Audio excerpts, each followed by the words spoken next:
Perkenalkan, saya Widya Abramid dari 12 Animasi ingin membawakan ceramah dengan tema mengatasi kemalasan.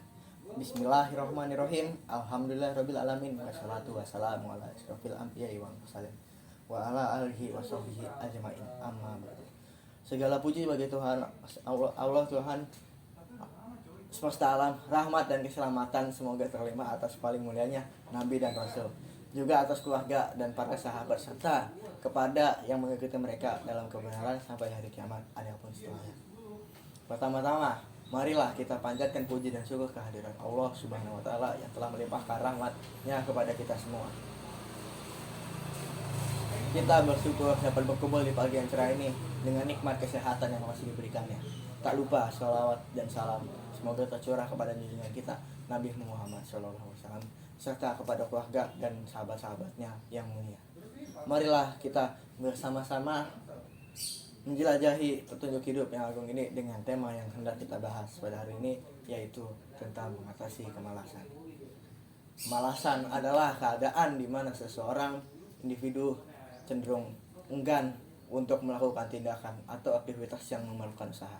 Ini adalah masalah yang merugikan tidak hanya bagi individu yang terkena dampaknya, tetapi juga masyarakat di sekitarnya. Sebelum kita membahas lebih lanjut tentang bagaimana cara mengatasi kemalasan, penting bagi kita untuk memahami apa inti dari masalah yang menyebabkan kemalasan dan dampak negatifnya terhadap individu dan masyarakat secara keseluruhan. Ada beberapa faktor yang dapat menyebabkan kemalasan. Salah satunya adalah kurang motivasi atau tujuan hidup yang jelas. Ketika seseorang tidak memiliki tujuan hidup yang jelas, ia cenderung kehilangan untuk motivasi untuk bergerak maju dan mencapai hal-hal yang lebih baik. Selain itu, gaya hidup yang tidak sehat seperti kurang olahraga dan pola makan yang buruk juga dapat menyebabkan kemalasan karena tubuh yang tidak sehat cenderung kurang energi dan kurang semangat untuk beraktivitas. Dampak negatif dari kemalasan dapat sangat dirasakan baik secara pribadi maupun secara sosial. Secara pribadi, kemalasan dapat menghambat pertumbuhan dan perkembangan individu. Orang yang malas cenderung tidak dapat mencapai potensi penuhnya dan tidak dapat mencapai tujuan yang hidup diinginkannya. Mereka juga rentan mengalami masalah kesehatan karena kurangnya aktivitas fisik dan pola makan yang buruk. Secara sosial, kemalasan dapat menghambat kemajuan suatu masyarakat karena individu yang malas cenderung tidak berkontribusi secara positif dalam pembangunan masyarakat.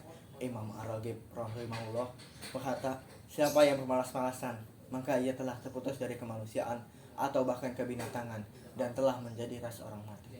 Namun, meskipun kemalasan merupakan masalah yang serius, saya percaya bahwa ada cara untuk mengatasinya. Salah satu cara yang efektif untuk mengatasi kemalasan adalah dengan memiliki tujuan hidup yang jelas dan berkomitmen untuk mencapainya. Ketika seorang memiliki tujuan yang jelas dalam hidupnya, ia akan merasa termotivasi untuk bergerak maju dan mengatasi rasa malasnya. Selain itu, penting untuk mengembangkan kebiasaan hidup sehat, termasuk rajin berolahraga dan mengonsumsi makanan yang sehat. Selain itu, penting juga untuk memiliki jadwal atau rutinitas harian yang teratur. Dengan memiliki jadwal yang teratur, seorang akan lebih terorganisir dan dapat menghindari godaan untuk malas. Jadwal harian yang teratur juga dapat membantu seseorang untuk tetap produktif dan fokus pada tujuan-tujuan di hidupnya. Selain itu, penting juga untuk mencari dukungan dari orang-orang sekitar kita, seperti keluarga, teman, ataupun seorang mentor. Mereka dapat memberikan dukungan moral dan motivasi yang sangat diperlukan untuk mengatasi rasa malas.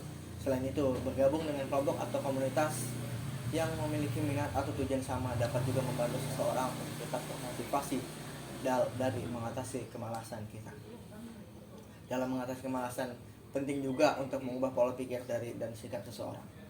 Seorang perlu memahami bahwa kemalasan tidak akan membawa kebahagiaan atau kesuksesan dalam hidupnya.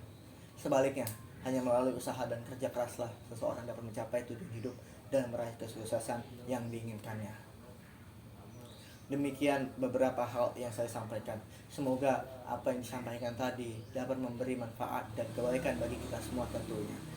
Tentunya semua hanya milik Allah semata, karena itu saya memohon maaf atas ucapan dan perbuatan yang tidak mengenakan bagi para pendengar. Wabillahi wal taufiq wal hidayah wa ridho wal inayah wal afu wa minkum. Semoga Allah menuntun kita ke jalan yang paling lurus. Akhirul salam. Wassalamualaikum warahmatullahi wabarakatuh.